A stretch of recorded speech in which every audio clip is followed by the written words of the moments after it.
V3 news లక్ష్యం సమాధానం. నేను మీ కావ్య. ముందుగా హెడ్లైన్స్ చూద్దాం.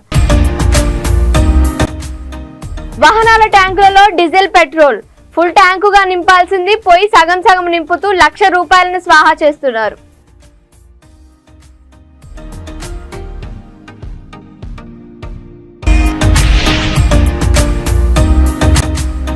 డంపింగ్ యార్డ్ గేటు బయట చెత్తను పడేస్తున్నారని చెప్పిన మున్సిపల్ సిబ్బంది దురుసుగా ప్రవర్తిస్తున్నారని ప్రజలు ఆవేదన వ్యక్తం చేశారు.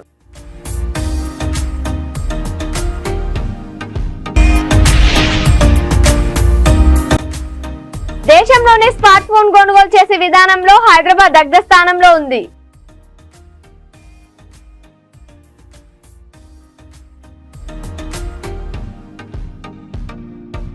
బీసీ రిజర్వేషన్లను 42% పెంచిన తర్వాతే స్థానిక సంస్థల ఎన్నికలు నిర్వహించాలని డిమాండ్ చేసిన బీసీ నాయకులు బీసీ రిజర్వేషన్లను 42% పెంచిన తర్వాతే స్థానిక సంస్థల ఎన్నికలు నిర్వహించాలన్న డిమాండ్తో బీసీ రాజ్యాధికార సమితి కేంద్రం కార్యాలయం బాగ్లింగంపల్లిలో బీసీ ముఖ్య నాయకుల సమావేశం నిర్వహించారు. కామారెడ్డి బీసీ డిక్లరేషన్ కు కాంగ్రెస్ ప్రభుత్వం గౌరవించాలి.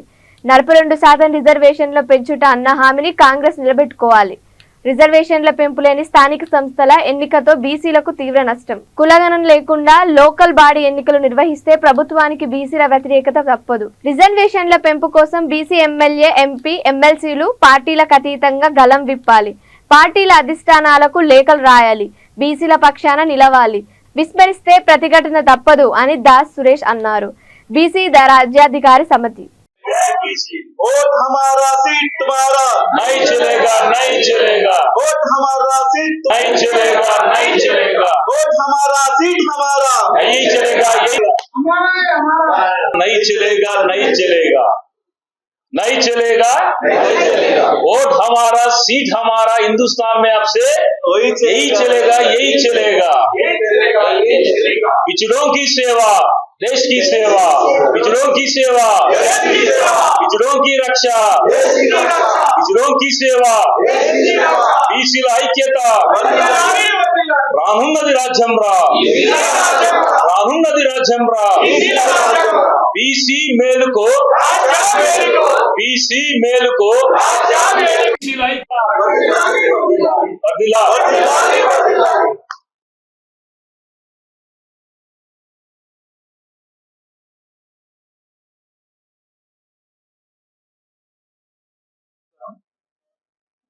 ఈరోజు బీసీ రాజ్యాధికార సమితి కేంద్ర కార్యాలయంలో బీసీ ముఖ్య నాయకుల సమావేశాన్ని నిర్వహించడం జరిగింది.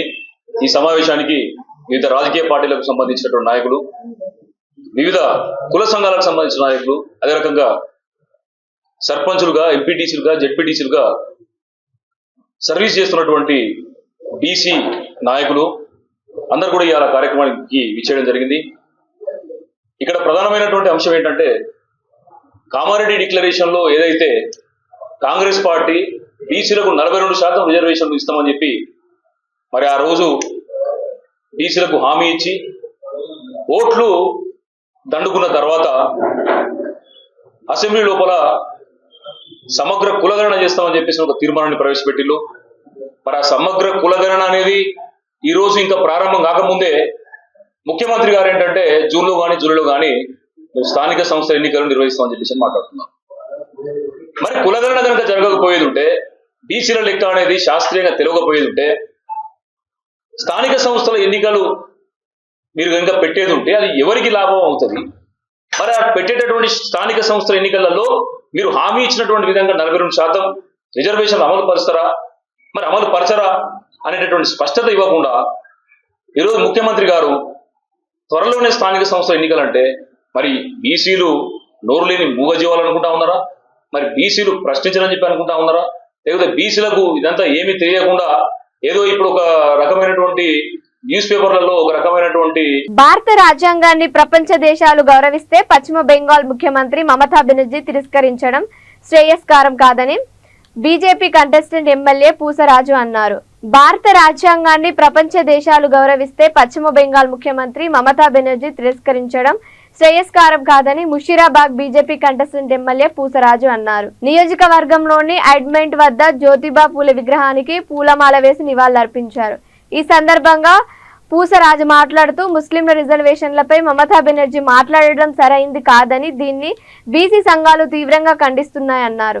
మతపరమైన రిజర్వేషన్ల రాజకీయాల రంగు పుయ్యటం కాంగ్రెస్ కు పరిపాటిగా మారిందని ధ్వజమెత్తారు. హైకోర్టు ఇచ్చిన తీర్పుకు బీజేపీ ప్రభుత్వం స్వాగతిస్తుందని దుయ్యబట్టారు. తెలంగాణ రాష్ట్రంలో 43% బీసీలకు రిజర్వేషన్ కల్పిస్తామని గద్దెనెక్కిన కాంగ్రెస్ పార్టీ ఇచ్చిన హామీలను నెరవేర్చాలని డిమాండ్ చేశారు. రాజ్యాంగాన్ని మొత్తం భారతదేశ ప్రజలందరూ కాకుండా ప్రపంచం మొత్తంలో కూడా అందరూ దాన్ని ఒక ఆదర్శంగా తీసుకుంటున్నటువంటి రాజ్యాంగాన్ని కించపరిచే విధంగా ఈరోజు ఏదైతే కాంగ్రెస్ కూటమైనటువంటి మమతా బెనర్జీ గారు ఈరోజు ఏదైతే బీసీల హక్కులను రిజర్వేషన్లు కాలరాసి ముస్లింలకు ఏదైతే రిజర్వేషన్ ఇచ్చిన తర్వాత కూడా వాళ్ళని హైకోర్టు ధిక్కరించిన దాన్ని కూడా ఆమె ధిక్కరించడం అనేది చాలా శోచనీయకరమైన విషయం. దీనిని తీవ్రంగా మేము బీసీలం అందరం కూడా దేశం మొత్తం కూడా యావత్తు బీసీలు అంతా అదే సంఖ్యలో బీసీలం అందరం కూడా తీవ్రంగా ఖండిస్తున్నాము.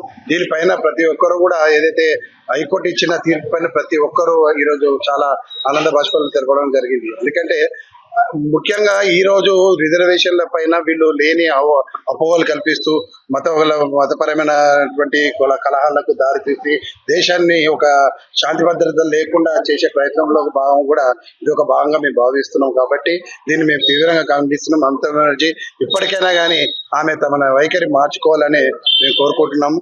ఇంకోటి ఏంటంటే ఈ రోజు మన కాంగ్రెస్ ప్రభుత్వం స్థానికంగా ఉన్న తెలంగాణ కాంగ్రెస్ ప్రభుత్వం కూడా ఏదైతే 43% మాకు బీసీలకు రిజర్వేషన్ ఇస్తారని చెప్పి వాగ్దానం చేసి గద్దెనెక్కినటువంటి కాంగ్రెస్ ప్రభుత్వము ఖచ్చితంగా ఈసారి 43% ఇచ్చి దాని ప్రకారంగానే దాని అనుగుణంగానే ఈ స్థానిక పరమైన ఎన్నికలకు కూడా వాళ్ళు పూనుకోవాల్సిందిగా మా డిమాండ్ గా మేము అందరం ఈ రోజు ఈ సందర్భంగా అందరం డిమాండ్ చేస్తున్నాం.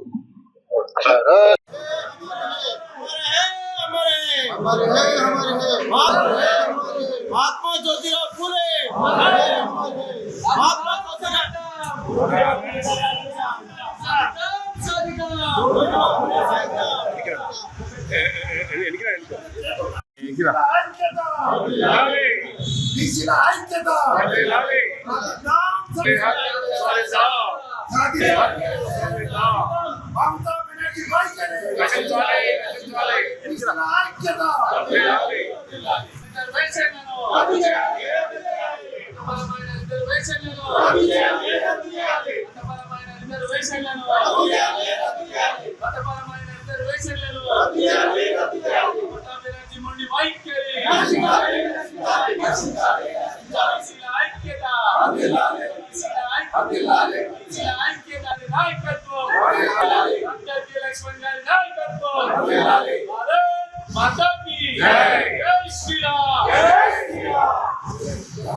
పెద్దపల్లి జిల్లా రామగుండం నియోజకవర్గం తెలంగాణ జిల్లాలోనే కమర్షియల్ కార్పొరేషన్లు పరిశ్రమలకు కేర్ ఆఫ్ అడ్రస్ గా ఉన్న పారిశ్రామిక ప్రాంతం. కార్పొరేషన్ లోని 50 డివిజన్లలో చెత్తను సేకరించి క్లీన్ గా ఉంచాల్సిన విభాగంలో ఉదయాన్నే అవినీతి నిద్రలేస్తోంది. వాహనాల ట్యాంకులలో డీజిల్, పెట్రోల్ ఫుల్ ట్యాంక్ నింపాల్సింది పోయి సగం సగం నింపుతూ లక్షల రూపాయలను స్వాహా చేస్తున్నారు. ప్రజల సొమ్మును చక్కగా కడుపును నింపుకుంటున్న కార్పొరేషన్ వాళ్ళు డివిజన్లోని చెత్తను సేకరించి ప్రజల ఆరోగ్యాన్ని కాపాల్సిన శానిటేషన్ విభాగంలోని అధికారులు డీజిల్, పెట్రోల్ మత్తులో ఉంటూ క్లీనింగ్ పై నిర్లక్ష్యం వహిస్తూ ప్రజల ప్రాణాలతో ఆడుకుంటున్నారని కన్నెర చేస్తున్నారు. రామగుండం కార్పొరేషన్ లోని శానిటేషన్ విభాగంలో అవినీతిపై జిల్లా ఉన్నతాధికారులు స్పందించి కఠిన చర్యలు తీసుకోవాలని పారిశ్రామిక ప్రాంత ప్రజలు కోరుతున్నారు.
రామగుండం నగరపాలక సంస్థ పరిధిలోని శానిటేషన్ విభాగం అంటేనే అవినీతికి చిరునామాగా మారింది.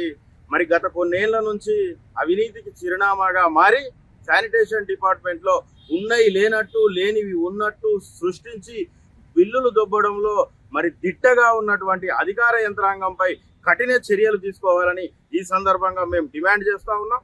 మరి గతంలో ఒక అవినీతి అధికారి ఉన్నప్పటికీ ఎన్నో పోరాటాలు చేసి ఈ ప్రాంతం నుంచి పంపిస్తే ఆయన కోవలోనే మరొక అవినీతి అధికారి వచ్చి మరి ఆయన లివ్లో ఉంటే ఆ అవినీతి అధికారి వారసత్వాన్ని పునికి పుచ్చుకొని ఇంకో అధికారి కూడా మరి వాహనాల పేరుతోటి పెట్రోల్ డీజిల్ కుంభకోణానికి పాల్పడతా ఉన్నారు. మరి వారానికి 24 లీటర్లు అయితే 30 లీటర్లు 40 లీటర్లు అని పెట్రోల్ పోయించి డీజిల్ పోయించుకొని బిల్లులు దొబ్బే ప్రయత్నం చేస్తూ ఉన్నారు. ఇలాంటి అవినీతి అధికారులపై కఠిన చర్యలు తీసుకోవాలి. విజిలెన్స్ విచారణ. రామగుండం కార్పొరేషన్ అవినీతికి అడ్డాగా మారింది. ప్రభుత్వాలు మారినప్పటికీ కూడా ఈ రామగుండం కార్పొరేషన్ అనేది మారడం లేదు. ఎందుకంటే ఈరోజు పెట్రోల్ డీజిల్లో జరుగుతున్న అవకతవకలు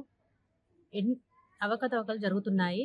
వాటి గురించి నిలదీస్తే వాటి గురించి మేము ఎంక్వైరీ చేయగా వారానికి చెత్త సేకరించే ట్రాలీకి 30 లీటర్లు పోయాల్సింది 24 లీటర్లు పోస్తూ దాన్ని తక్కువ పోస్తూ ఎక్కువగా బుక్కులలో రికార్డ్ చేస్తున్నారు. మున్సిపల్ కార్పొరేషన్కు ప్రతి నెల 10 లక్షల వరకు బిల్ అవుతుంటే 15 లక్షల వరకు బుక్కులలో రికార్డ్ చేస్తున్నారు. ఈ రికార్డ్ చేసిన ఈ 5 లక్షల రూపాయల డబ్బు పాలకుల జేబులోకి వెళ్తుందా, అధికారుల జేబులోకి వెళ్తుందా అర్థం కావడం లేదు. అర్థం కాక మేము అడిగితే మాకు ఎలాంటి రికార్డులు చూపించడం లేదు, అధికారి స్పందించడం లేదు. ఈ అధికారిపై విజిలెన్స్ ఎంక్వైరీ చేసి ఈ అధికారిని తొలగించాలని మేము డిమాండ్ చేస్తున్నాం. చిత్తూరు జిల్లా కుప్పం మున్సిపల్ పరిధిలోని 9వ వార్డు మోడల్ కాలనీ సమీపంలోని డంపింగ్ యార్డ్ నుంచి దుర్వాసన వస్తోందని స్థానిక ప్రజలు వాపోతున్నారు. డంపింగ్ యార్డు గేటు బయటే చెత్తను పడేస్తున్నారని జమున, చిన్మని, పేరస్వామి ఆవేదన వ్యక్తం చేశారు. డంపింగ్ యార్డుల వల్ల పిల్లలు అనారోగ్యం బారిన పడుతున్నారని ఆవేదన వ్యక్తం చేశారు. మున్సిపల్ సిబ్బంది నిర్లక్ష్యంతోనే గేటు బయట చెత్త పడేస్తున్నారన్నారు. వర్షం పడితే డంపింగ్ యార్డ్ నుంచి నీరు డెకేపల్లి చెరువు వెళ్తే మేము అనేక రోగాల బారిన పడే అవకాశం ఉందన్నారు. మున్సిపల్ అధికారులకు ఫిర్యాదు చేసినా పట్టించుకోలేదని వాపోయారు. ట్రాక్టర్స్ డ్రైవర్లను ప్రశ్నిస్తే మేము అంతే అలానే చేస్తామని దురుసుగా ప్రవర్తిస్తున్నారని ఆరోపించారు. సంబంధిత అధికారులు స్పందించి డంపింగ్ యార్డ్ను వెంటనే తొలగించాలని వారు డిమాండ్ చేశారు.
ప్రస్తుతం మనం కళ్యాణదుర్గం నియోజకవర్గం చెట్టూరు మండలం ఐగార్లపల్లిలో జెడ్పీటీసీ మంజాన దగ్గర ఉన్నాం. మనం ఇప్పుడు మంజాన గారి నుంచి చెట్టూరు మండలంలో గత ప్రభుత్వం చేసిన పథకాల గురించి కానీ ప్రభుత్వం నుంచి లబ్ధి పొందిన ప్రజలకు లబ్ధి చేకూర్చిన విషయాల గురించి కూడా క్లుప్తంగా మనం తెలుసుకున్నాం. మంజన్న గారు, మీ కాన్స్టిట్యున్సీలో ప్లస్ మీ మండలంలో గత ప్రభుత్వంలో మీరు చేసిన ప్రజలకు చేకూర్చిన పనుల గురించి ప్లస్ మీకైతే మా వరకు విన్నంత వరకు ఏమంటే చెట్టూరు మండలంలో మంజన్న అంటే మంచి గుడ్ నేమ్ ఉంది. ఆ గుడ్ నేమ్ మీరు ఎలా సంపాదించుకున్నారని మీకే తెలుసుంటుంది. ప్రజల్లో మేము వింటుండేది వినికిడి, ఎక్కడ పోయినా కూడా మంజన్న అంటే చాలా మంచివాడు, ఒక మంచి వ్యక్తి అంటున్నారు. మరి మీరు ప్రజలకు చేకూర్చింది ఏంటి జెడ్పీటీసీగా? మేము ప్రస్తుతం ఇప్పుడు జెడ్పీటీసీగా నా వైఎస్ సర్పంచ్గా ఈడు ఎన్నుకోబడినాం మనం వైఎస్ఆర్సీపీ పార్టీ తరఫున. మేము గతంలో చేసిన మంచి పనుల వల్ల ఆకర్షితుల అనంతపురం జిల్లా కళ్యాణదుర్గం నియోజకవర్గం బ్రాహ్మణ సముద్రం మండలం బొమ్మగానిపల్లి గ్రామ పంచాయతీలోని ప్రజలందరూ గ్రామీణ ఉపాధి హామీ పథకంలో దాదాపు 193 మంది ఉపాధి హామీ పనిని ఉపయోగించుకుంటున్నారు. వర్షపు నీటిని ఎక్కువగా నిల్వ ఉంచుటకు గుంటలను ఏర్పాటు చేయుచున్నారు. వేసవి కాలం కావటం చేత ఎండలకు తట్టుకోలేక చాలా మంది మహిళలు ఇబ్బంది పడుతున్నారు. వీరికి త్రాగునీటి అందుబాటులో ఉంచితే బాగుంటుంది. వేడి ఎక్కువ ఉండటంతో చిన్నపిల్లలు ఉన్న మహిళలు పనికి రావడం వల్ల వారి పిల్లలు ఉండుటకు గూడారాలు ఏర్పాటు చేస్తే బాగుంటుందని అన్నారు. ప్రథమ చికిత్సా కిట్లు అందుబాటులో ఉంచితే బాగుంటుంది అని కూలీలు అడుగుచున్నారు.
దేశంలోనే స్మార్ట్ ఫోన్ కొనుగోలు చేసే విధానంలో హైదరాబాద్ అగ్రస్థానంలో ఉంది.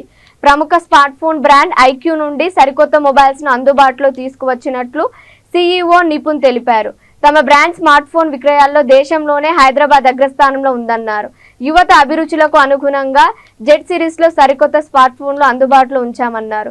నియో, ఫ్లాగ్, విప్ సిరీస్లతో మరింత అభివృద్ధి సాధిస్తామని ఆయన ఆశాభావం వ్యక్తం చేశారు. అత్యున్నత ఫీచర్లతో తీసుకువచ్చిన ఈ స్మార్ట్ ఫోన్లు 12,000 నుండి 14,500 వరకు అందుబాటులో ఉన్నాయని సీఈఓ నిపుణ్ తెలిపారు. So yeah, apart from Amazon, 91 Mobile is also brands. What is the satisfaction level? So for last 2 years, 2022 survey and 2023 satisfaction. And yes, we have been selling for the last 4 years. So we have got a lot of best-selling products. As well. And this is what I was talking to you about when it comes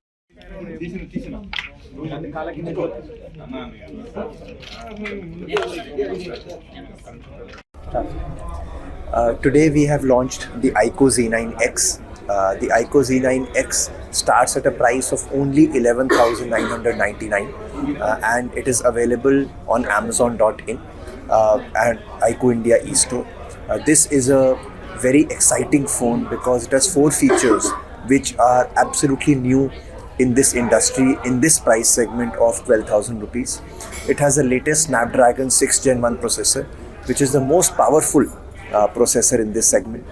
This phone is also IP64 rated, so completely dust proof and also water splash proof.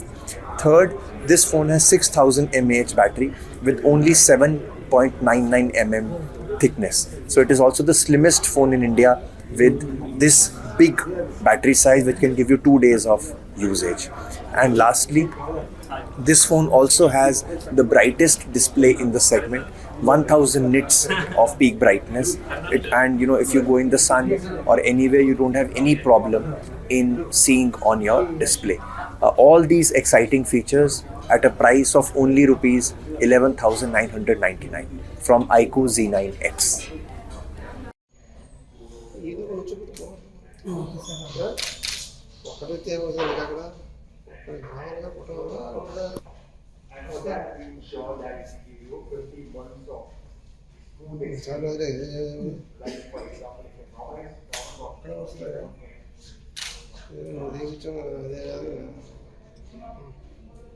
Bulletin ముగించే ముందు headlines మరోసారి. వాహనాల ట్యాంకులలో diesel petrol full ట్యాంకుగా నింపాల్సింది పోయి సగం సగం నింపుతూ ₹1,00,000 స్వాహా చేస్తున్నారు.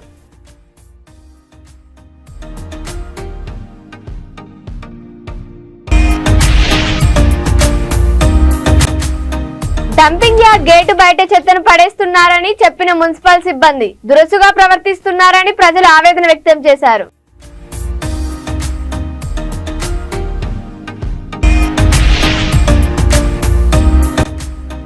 దేశంలోనే స్మార్ట్ ఫోన్ కొనుగోలు చేసే విధానంలో హైదరాబాద్ అగ్రస్థానంలో ఉంది.